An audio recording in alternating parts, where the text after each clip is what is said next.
મહાદેવ મિત્રો, આજે અમારી પાસે એક નવું મિત્ર આવેલું છે. એક ખિસકોલીનું બચ્ચું છે આ બાસ્કેટની અંદર. હવે તેની પરિસ્થિતિ કેવી છે કે ખબર નહીં, કંઈક એક્સિડન્ટ થયો એનું કે કંઈ અન્ય રીતે એનો એક પગ કપાઈ ગયો અને તે બહુ નાનું છે, એટલે તે પોતાની રીતે સર્વાઈવ કરી શકે તેમ નથી. તો ચલો તમને બતાવીએ કે કેવી રીતે આની ટ્રીટમેન્ટ કરીએ છીએ, આને ખવડાવીએ પીવડાવીએ છીએ. આવો બતાવીએ.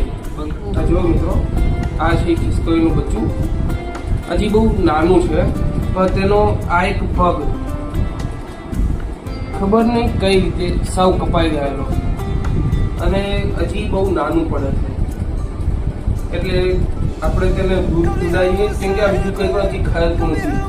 એ કાં તો અમારી પાસે આવ્યું છે એટલે બહુ બીવે છે, કે પછી તે પગ કપાઈ ગયેલો છે એના લીધે હજી સદમામાં. તો અમે તેને આ ડેક્સોલેટ પાવડર આવે છે નાના છોકરાઓનો, તેનું દૂધ પીવડાવીએ.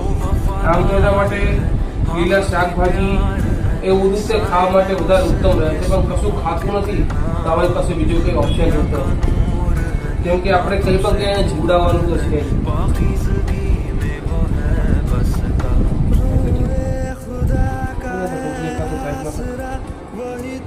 જો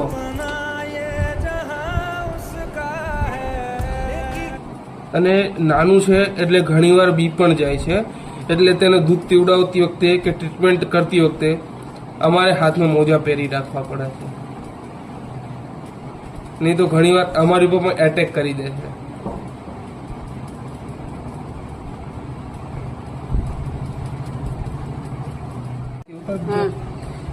અને આની પછી તમને એક વાત હજુ પણ કહીશ કે આપણી સાથે આવું થાય તો આપણને કેવું લાગે.